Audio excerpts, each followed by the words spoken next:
नमस्कार, हस्तक्षेप में आपका स्वागत है। मैं हूं अमरेंद्र उपाध्याय। देश की राजनीति में इस समय ज़बरदस्त उठापटक मची हुई है। हालांकि नरेंद्र मोदी के नेतृत्व में राष्ट्रीय जनतांत्रिक गठबंधन की नई सरकार बन गई है, लेकिन इस सरकार के कामकाज को लेकर के कई सवाल उठ रहे हैं और सरकार के कामकाज के साथ साथ जो भारतीय जनता पार्टी की अंदरूनी राजनीति है वो भी काफ़ी कुछ देखने को मिल रही है। तो इस पूरे प्रकरण की समीक्षा करने के लिए डीवी लाइव पर एक परिचर्चा का आयोजन किया गया। उस परिचर्चा में मैंने भी हिस्सा लिया। तो आइए सुनते हैं उस परिचर्चा के कुछ प्रमुख अंश साभार। अगर आपने हमारा अभी तक चैनल सब्सक्राइब नहीं किया तो इसको सब्सक्राइब कर लीजिएगा और इसको ज़्यादा से ज़्यादा लाइक और शेयर कीजिएगा और कमेंट बॉक्स में कमेंट करके ये बताइएगा भी कि इस परिचर्चा पर आपकी क्या राय है। तो आइए सुनते हैं इस परिचर्चा के प्रमुख अंश साभार। और सबसे बड़ी बात कि उत्तर प्रदेश में एक गठबंधन तैयार हो गया है प्रोफेसर रविकांत जी, और ये गठबंधन अटूट, जैसे अजय राय कह रहे हैं, ये दिखाई दे रहा है। और समाजवादी पार्टी के सूत्रों से, अगर उनके लोगों से, नेताओं से बात कीजिए तो वो भी कह रहे हैं कि अभी जो उपचुनाव होंगे उन उपचुनावों में भी हम साथ साथ लड़ेंगे और 2027 का जो चुनाव होगा उसमें भी साथ लड़ेंगे और सदन के अंदर तो साथ में है ही। यानी ये एक नया गठबंधन उत्तर प्रदेश जैसे बड़े राज्य में भी दिखाई दे रहा है। बिहार में पहले से है, उधर दक्षिण में देखिए आप तो तमिलनाडु में पहले से बरकरार है ये गठबंधन, महाराष्ट्र में पहले से बरकरार है और दिल्ली में नहीं चल पाया। दिल्ली में पहले ही ये इंडिया गठबंधन जो है उसके आगे, क्योंकि कहा गया कि ये लोकसभा चुनाव है, लोकसभा चुनाव के बाद हम लोग विधानसभा अलग अलग लड़ेंगे। चलिए वो एक अलग कहानी। लेकिन उत्तर प्रदेश क्या यहां से और झटका देने के लिए तैयार है? और क्या ये अभी जो आगे, क्योंकि अब विधानसभा उपचुनाव की तरफ ना भी बढ़े, लेकिन आगे जो अभी सदन की कार्यवाही चलनी है, सरकार की गतिविधियां आगे बढ़नी है, उसमें कितना बाधक साबित हो सकता है उत्तर प्रदेश और महाराष्ट्र? प्रोफेसर रविकांत जी। देश, महाराष्ट्र और इस देश की जनता ने नरेंद्र मोदी का सेंगोल किनारे रख दिया है। जो मंसूबे थे नरेंद्र मोदी के नई पार्लियामेंट में जाने के बाद के भारत को वो एक हिंदू राष्ट्र में तब्दील कर देंगे, डॉक्टर अंबेडकर के संविधान को बदल देंगे, और ये कोई हवा में बात नहीं हो रही थी। आप देखिए, चाहे महाराष्ट्र में बात हो रही हो या जो भी भारतीय जनता पार्टी के नेता हैं, वो इस हार का ठीकरा कहां फोड़ रहे हैं। वो ये कह रहे हैं कि एक गलत नैरेटिव चलाया गया इंडिया अलायंस की तरफ से कि संविधान और लोकतंत्र खतरे में है, इसकी वजह से इंडिया अलायंस को इतनी सीटें मिली। लेकिन ये तो सच है कि नरेंद्र मोदी जो करना चाहते थे, उनके आर्थिक सलाहकार परिषद के अध्यक्ष तो बाकायदा लेख लिख रहे थे। फिर अनंत कुमार हेगड़े से लेकर के एक लंबी श्रृंखला है, मैं कई बार उसका जिक्र कर चुका हूं कि उन लोगों ने डंके की चोट पर कहा कि हम संविधान बदलने के लिए 400 पार चाहते हैं। और इसका जवाब क्या दिया उत्तर प्रदेश की जनता ने, महाराष्ट्र की जनता ने, बिहार की जनता ने, कि भारतीय जनता पार्टी के पैरों के नीचे से जमीन छीन और हालत क्या बना दी, 240। और 240 भी कैसे सीटें जीते हैं वो हम सब जानते हैं। एक तरफ तो निहत्था था, विपक्ष था, तो दूसरी तरफ तमाम संसाधनों से और शक्ति से लैस नरेंद्र मोदी, जिनके पास गोदी मीडिया भी था, चुनाव आयोग भी था, ईडी, इनकम टैक्स, वो तमाम एजेंसियां भी थी, वो काम कर रही थी। तब 240 पे आकर के आप अटक गए। ये जो चुनाव है वो आरक्षण बचाओ, लोकतंत्र बचाओ का चुनाव बन गया था और इस देश की जनता ने पूरी तरीके से नरेंद्र मोदी को नकार दिया। और चुना किसको? जो संविधान के साथ खड़े हैं। चुना किसको? जो लोकतंत्र के साथ खड़े थे, जो सामाजिक न्याय की राजनीति करना चाहते हैं, जो आरक्षण और सामाजिक न्याय को लागू करना चाहते हैं, जो आदिवासियों के जल जंगल जमीन की रक्षा करना चाहते हैं, उनको इस देश के लोगों ने चुना।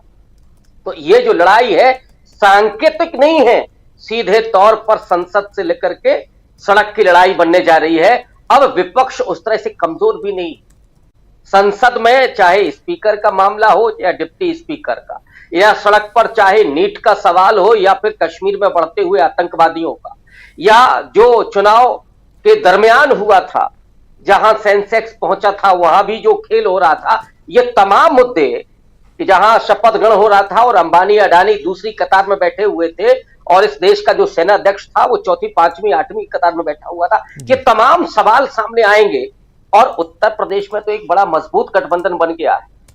अखिलेश यादव और राहुल गांधी की जोड़ी फिर से उपचुनाव में दिखाई पड़ेगी और वो उन मुद्दों पर अखिलेश यादव का अपना पीडीए का है और राहुल गांधी का संविधान और सामाजिक न्याय को बचाने का जो इशू है, उसको लागू करने का जो मुद्दा है, वो उत्तर प्रदेश में भारतीय जनता पार्टी, योगी आदित्यनाथ, नरेंद्र मोदी, इन सब को खारिज करते हुए आगे बढ़ते हुए दिखाई पड़ रहा है। तो उत्तर प्रदेश में जो भी उपचुनाव होने जा रहे हैं, उन उपचुनाव में भी आमतौर पर यह माना जाता है राजीव जी कि जिसकी सरकार होती है उपचुनाव लगभग वही जीतते हैं, लेकिन ये चुनाव बहुत भारी पड़ने जा रहा है उत्तर प्रदेश में, और ये संकेत होगा उन 3 राज्यों के चुनाव का भी, चाहे वो महाराष्ट्र में हो या आपका बिहार में हो या झारखंड में हो, हरियाणा में हो। इन राज्यों में जो आगामी दिनों चुनाव होने जा रहे हैं, उसकी भी तस्वीर आपको साफ तौर पर दिखाई देगी। और ये राजनीति विशुद्ध रूप से सोशल जस्टिस,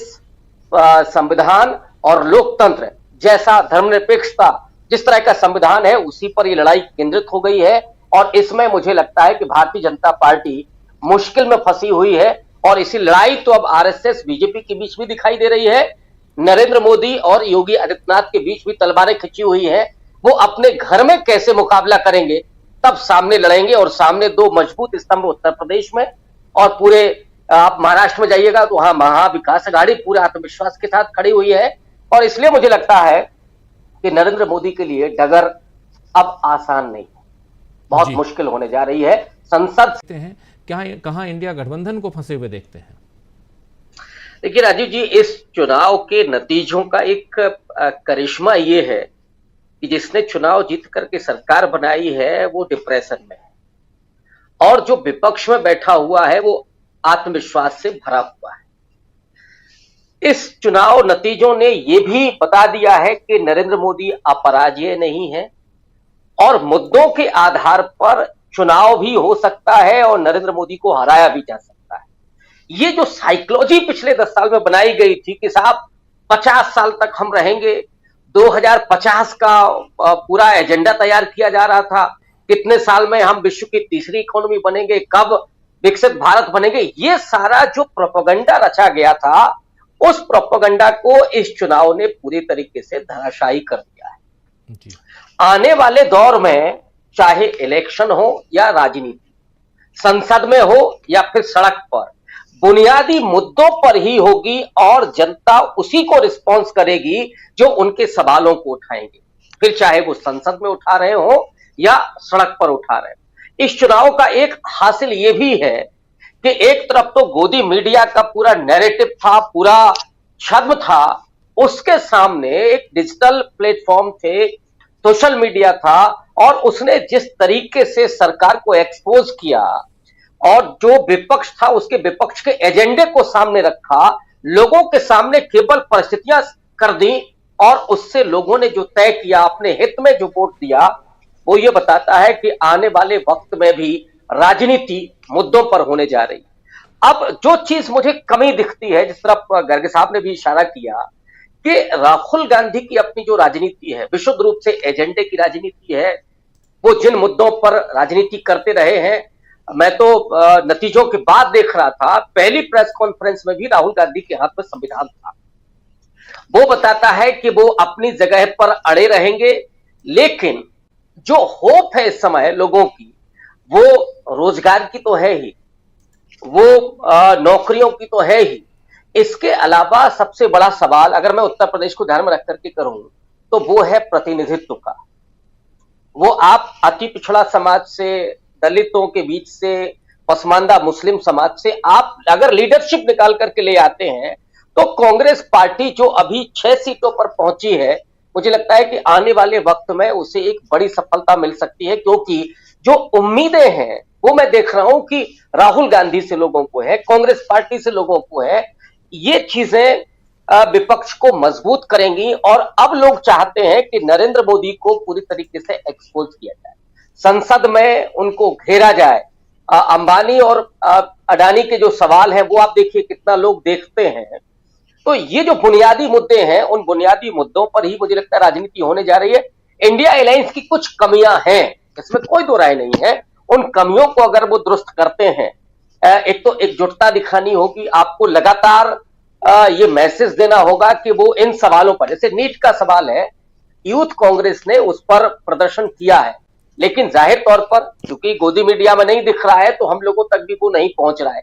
सोशल मीडिया के जरिए उसको पहुंचाया जाना चाहिए और जो नहीं अभी थोड़ी देर विक्टिम है, पहले बोला भी था प्रोफेसर रविकांत जी। जी, हम लोग के पास तो पहुंच ही रहा है और हम जी, पहुंचा बिल्कुल, भी रहे हैं, बिल्कुल। बता भी रहे हैं जी।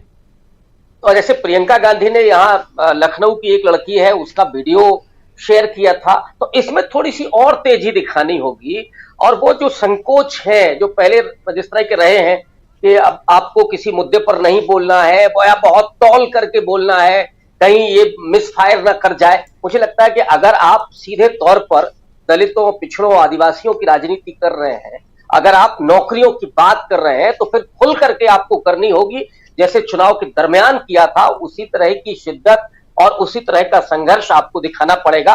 तो निश्चित रूप से लोग वेलकम करने के लिए तैयार है। और वो जो घटाटोप था, वो जो साइकोलॉजी थी कि साहब मोदी जी को नहीं हराया जा सकता है, वो जो एग्रेशन था, जो आक्रमण था, वो बुरी तरीके से इस बार छीज चुका है। और लोग कम से कम इस मामले में आश्वस्त हुए हैं कि अगर वो सवाल करेंगे तो विपक्ष भी उठाएगा और दूसरी तरफ सत्ता पक्ष भी झुकेगा।